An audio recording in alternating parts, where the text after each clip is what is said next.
एक बार की बात है, एक शहर में 4 दोस्त रहते हैं, सोहन, रोहन, रमेश और सुरेश।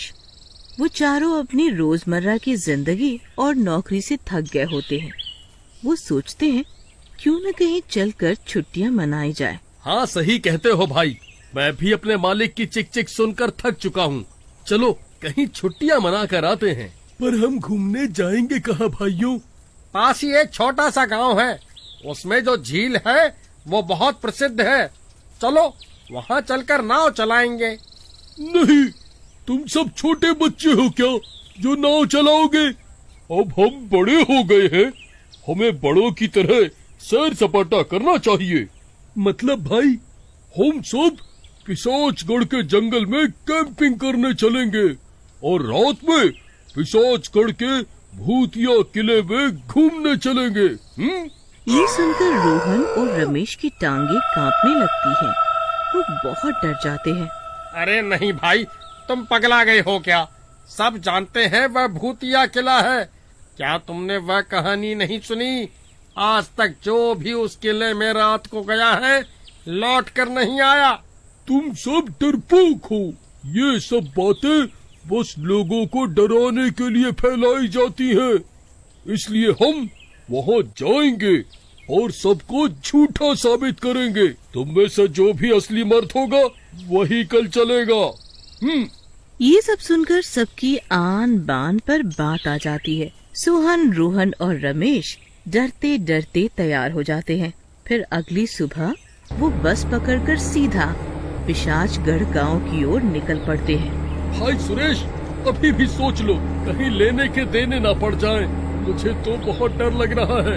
अगर तुम्हें डर लग रहा है तो अगले स्टॉप पे उतर जाना, पर मैं सब दोस्तों में फैला दूंगा तुम कितने बड़े डरपोक हो। कहो, क्या कहते हो? ये सुनकर ना ही सोहन और बाकी सब बस से नीचे नहीं उतरते और थोड़ी देर बाद पिशाचगढ़ पहुंच जाते हैं। हे ईश्वर, मेरी रक्षा करना। फिर वो सब गांव के अंदर घुस जाते हैं। थोड़ी देर में वो किले की एंट्री के पास पहुंच जाते हैं। वहाँ एक बोर्ड पर लिखा होता है, शाम 7 बजे के बाद प्रवेश निषेध। अरे भाई देखो, ये लिखा है 7 बजे के बाद अंदर नहीं जाना। मुझे तो बहुत डर लग रहा है। चलो भाइयों, वापस चलो, कुछ नहीं होगा। डरपोक, हम यहीं पर अपना टेंट लगाएंगे। अंधेरा होने के बाद हम किले के अंदर जाएंगे। देखो, मैं कैमरा भी लाया हूँ।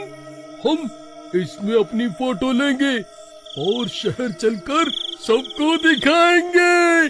सोचो, सब कहेंगे हम कितने बहादुर हैं जो भूतिया किले में घूम आए। उनकी ये सब बातें पेड़ पर बैठी एक चुड़ैल सुन रही होती है। आज तो मजा ही आ जाएगा। ये चारों मूर्ख यहाँ बहादुरी दिखाने आए।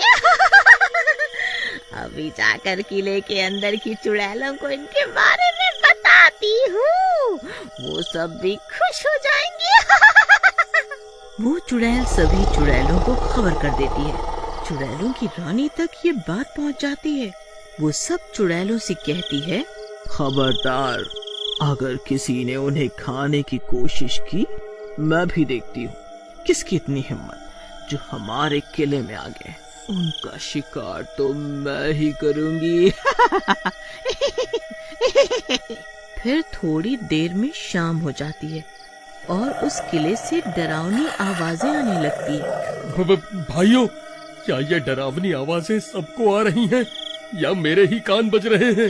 हाँ भाई, मुझे भी आ रही है ये आवाजें। चलो भाग चलते हैं, आज हम जिंदा नहीं बचने वाले।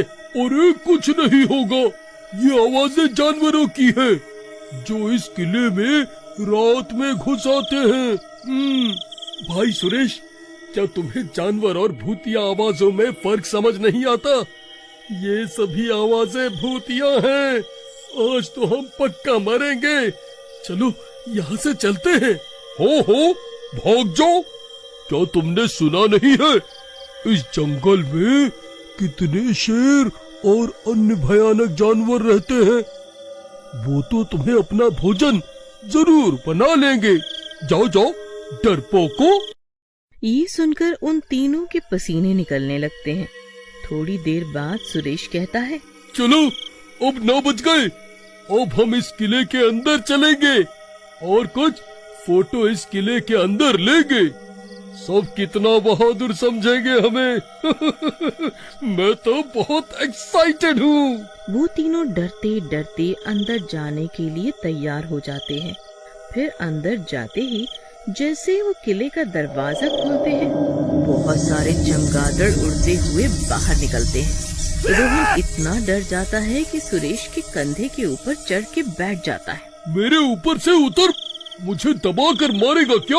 रोहन बिल्कुल सहम जाता है। थोड़ी देर में वो खुद को संभालता है, फिर सुरेश के ऊपर से नीचे उतरता है।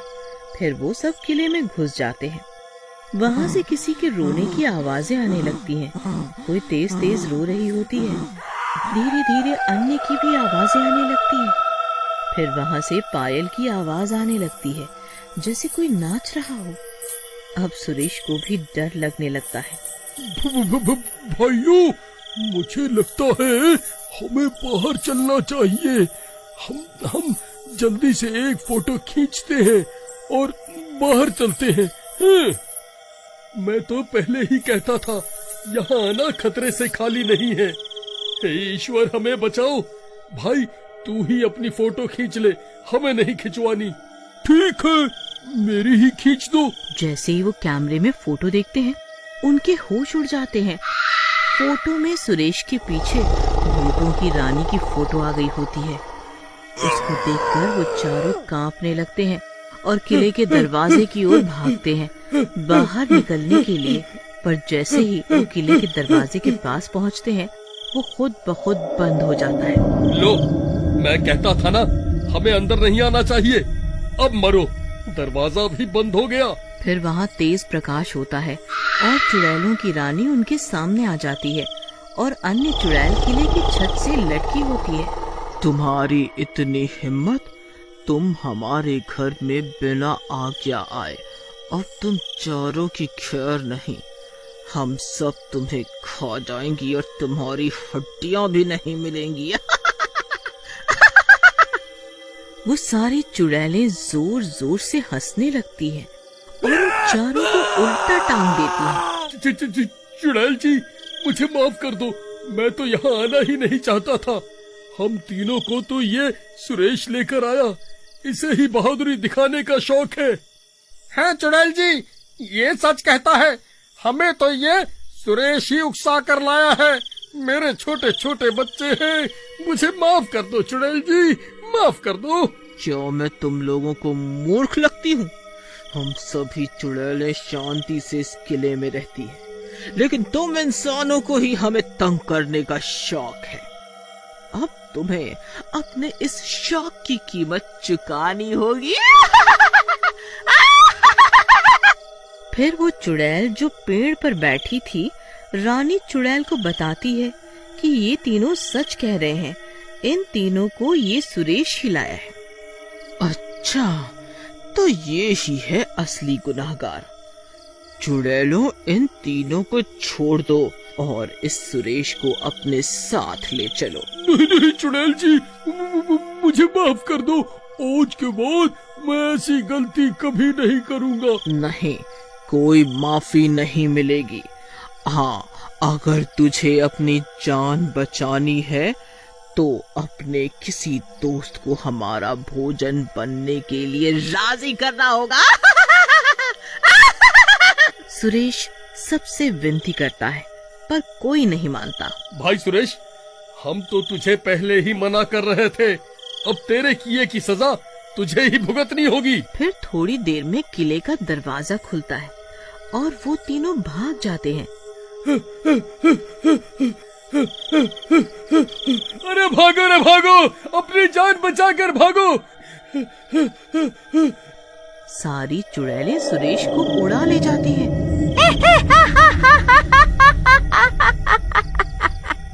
और उसे बांट कर खा लेती।